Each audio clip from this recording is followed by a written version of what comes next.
So it's official, 2012. It's a wrap, especially for mixed martial arts. Tonight was UFC 155, the last card of the year. I think Dream might have the last MMA event of the year, unless it already happened. I think it's supposed to take place tomorrow. I think it's supposed to be the 30th, but not positive, not 100% anyway. I'll run down some results and some reviews on some of the fights. So we'll start with Todd Duffy and Philip DeFries. Pretty much what everyone saw coming. DeFries he's nowhere near Todd Duffy's level, and like they say, every fight starts on the feet. Every fight started on the feet, and it ended up with one guy on the ground, one guy standing, and it was Todd Duffy. I mean, everybody. I have one person, you know, I didn't even have anyone giving that guy a shot, including myself. I mean, anything can happen in the sport, but I knew Todd Duffy, especially after competing in K1. I think he even fought. Did he fight Overing in K1? Just fist, knees, and feet with Ubering. And he did lose, miserably. I'm not to fuck out, but comes back to MMA. It's this Philip DeFries is no Alistair Overeem, so he wins by knockout. Max Holloway and Garcia was an interesting fight. It was just, Garcia threw the looping punches, Holloway threw the straight punches. Holloway, this another young talent. It seems that, like, I don't know whether he's part of like the new breed of MMA, like the John Jones, the Hanan Barrows. I don't know if he belongs in there. The Rory McDonald's. I don't know if he quite belongs in there. But I like his fighting style. He's aggressive. It looks like he enjoys fighting. He really enjoys mixed martial arts, and it was a split decision. I thought it easily could have went to Holloway. I didn't see why, and that's not the only thing. And the strangest thing that I've ever seen in mixed martial arts actually occurred tonight. So we'll get into that in just one second. Michael Johnson, he was on Team St. Pierre when George St. Pierre hosted or coached the Ultimate Fighter versus Josh Koscheck. He said that he liked this guy the best. He seemed to be the most athletic, the most promising, and he thought he was going to go far in the UFC. After putting together a couple good wins, Michael Johnson was looking pretty good until tonight. I scored two of the rounds, 10-8, and none of the judges they scored them 10-9. I don't know how, because there were two rounds where Michael Johnson did absolutely nothing at all against Miles Jury. Miles Jury handled Michael Johnson easily in a 3-round decision. It took place all on the ground. He used his strikes to set up takedowns, and Johnson was helpless. There was nothing he could do. His corner was screaming for him to go to work, and there was just nothing he could do. And then there was Gillard Varner, and I was calling, and I actually tweeted, "This is an early candidate for sure for fight of the night." It was an epic fight, reversals back and forth. They stood in the pocket, they traded. There was a little bit of everything. There was just a nice blend of MMA in there, and plus that fight was supposed to happen a while ago, and it pissed Melvin off that Jamie Varner actually got sick 2 weeks ago. It really jacked him off. He thought he was faking it and all this, and afterwards they actually hugged. He actually used the atomic butt drop, a la Uriah Faber did that to I think it was Dominic Cruz, the atomic butt drop. But that was the second time I've ever seen the atomic butt drop used, and he used it better, I think, than no. He couldn't have used it better than Faber, because Faber actually lined it up so his ass crack would land right on your face. He looked behind his back and made sure that that's what's going to happen. And that was back in the WEC days, probably before a lot of you even got into the sport. It's just now blowing up and becoming huge. At one point, that was actually my favorite organization. So I liked the WEC a lot better than the UFC. So Varner ends up taking a split decision, but trust me, he dominated every round. He dominated every round in every aspect. It was 30-27 easy. One judge scored the fight 30-27 for Melvin Gillard. There has to be some mistake. Even Joe Rogan said that guy, whatever judge scored that fight 30-27 for Melvin Gillard ought to be shot. I mean, there was no way. that it was 30-27. I could maybe see him giving Gillard a round, one judge giving him a round, but not all 3 rounds. It's just absolutely impossible. One round he spent just completely, just straight up on his back, So, anyway, moving on to the main card, Lieben, Chris Lieben. I like Chris Lieben. I like Chris Lieben a lot, actually. I like Chris Lieben. He was one of my. If you'd asked me my top five last year, Chris Lieben would have been it. He won 2 fights in 2 weeks, which has never been done in the UFC before. Sent Aaron Simpson flying across the octagon 2 weeks later. Wraps uh, Akiyama up in a triangle and a come from behind victory in the 3rd round, all in 2 weeks. And that's what you call all in a day's work, friend. You know what I mean? And this is after he just laid out Vanderlei Silva, which is the most feared striker in all of mixed martial arts, in just under 30 seconds. So, that was Chris Lieben. He was really on a tear, and he ran into Brian Stan, and then of course Mark Munoz, and failed for the opiates. And he said he knew when he took the pills he was going to get busted. You know, drug addicts will be drug addicts, and hopefully he looked like he gassed. He looked like he gassed fairly easy, like he did it in the Munoz fight and against Brian Stan. It's just, I'm not saying that he's still on drugs. I'm saying that I don't think he's just I think he just needs to train a little harder. Some ring rust. He's been out for quite some time, so ring rust definitely played a role in Lieben losing his UFC return. And then we have Okami and Belcher, a fight that everyone else seemed to be far more interested in than I was. I really, yeah. Okami to me is just a decision fighter, and Alan Belcher to me just really doesn't matter. It doesn't matter. I don't ever see him carrying a title. I don't ever see him even challenging for a title. He has a tattoo of Elvis Presley, and it's got to be the ugliest fucking Elvis Presley fucking face I've ever seen. I just want to fucking rip it off of his arm. I can't believe that he actually sports that fucking thing. Get that off. It doesn't look like Elvis. What it looks like fat Elvis. Maybe like after he died, or something. It's a terrible, terrible. And that, yes, that fact alone that he has that ugly tattoo makes me not care about him.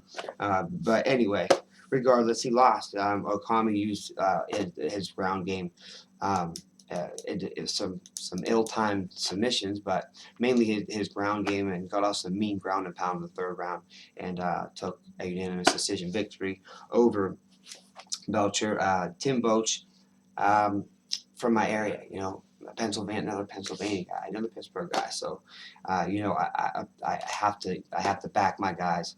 And Tim Boach, beating up Okami with those hockey punches. I didn't know what he was capable of. If he's capable of doing that, then he's certainly capable of handling his own.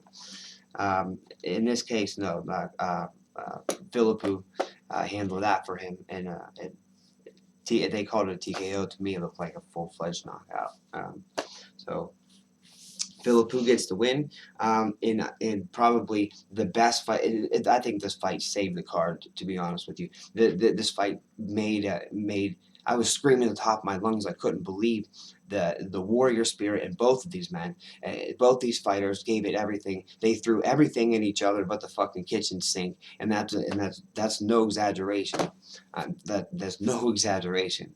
Every submission, every combination, every style of MMA. There was some Muay Thai, there was some boxing, there was definitely some jiu-jitsu, and a ton of wrestling. It was just, and it was all incorporated into one beautiful symphony of violence. And I'm talking about Jim Miller and Joe Lazon.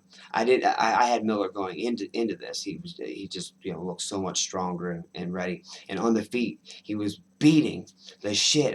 It was I'm not quite sure which match was bloodier, the Bigfoot Cain Velasquez fight or this one, until about the 3rd round, when Joe Lazon was put on his back, and you could see Miller putting pressure on his neck, and literally a puddle of blood start to form underneath his head and just expand.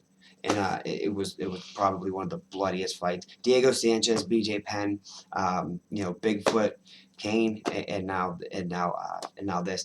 But regardless, with all that, they called the doctor in twice.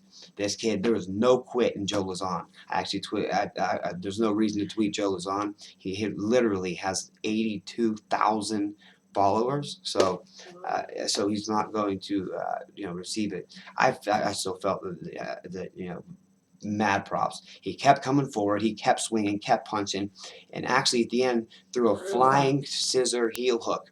And Miller was able to slide out of that. But as he slid out of that and went to get back up, he did get stuck in a one-arm guillotine.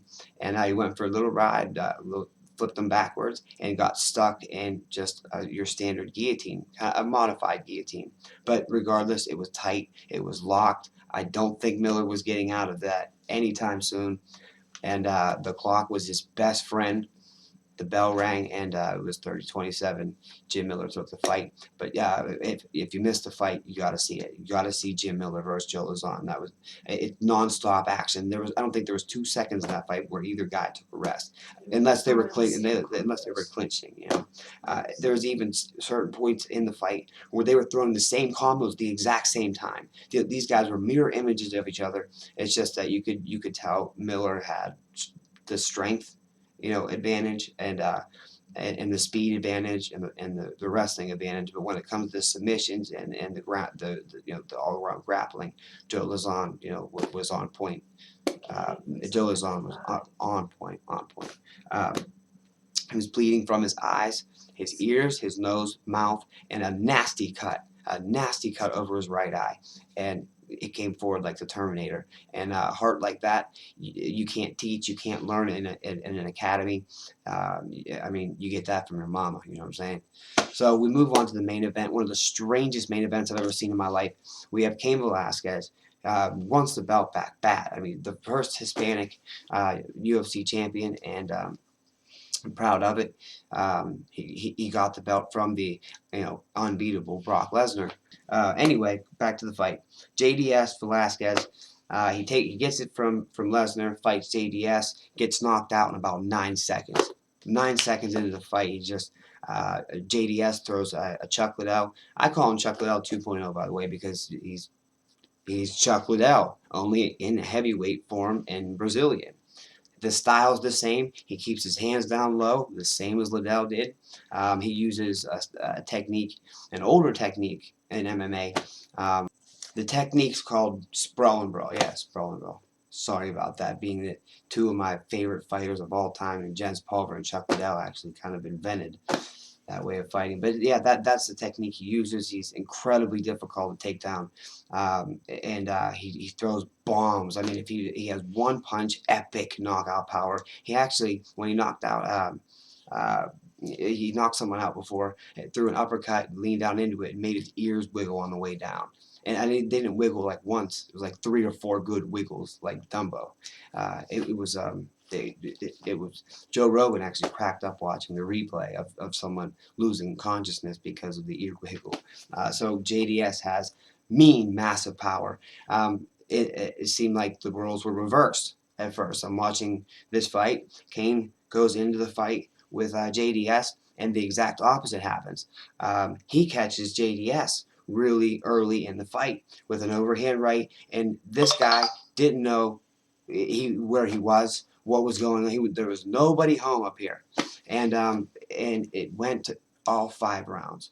At several points, and I'm going to say, and be honest, there was probably 20 or 25 times in that fight where, maybe more, no, I'll even go up to 30 times where any other mixed martial artist would have finished that fight. There was even one point where Junior Dos Santos was crawling on his hands and knees with Cain Velasquez simply holding him. Another point in the fight, he's in cross-side position. He has side control, and they're just simply spinning around in a circle. And after the fight, and then I'm sitting there going, "What the fuck? What the fucking screaming at the TV."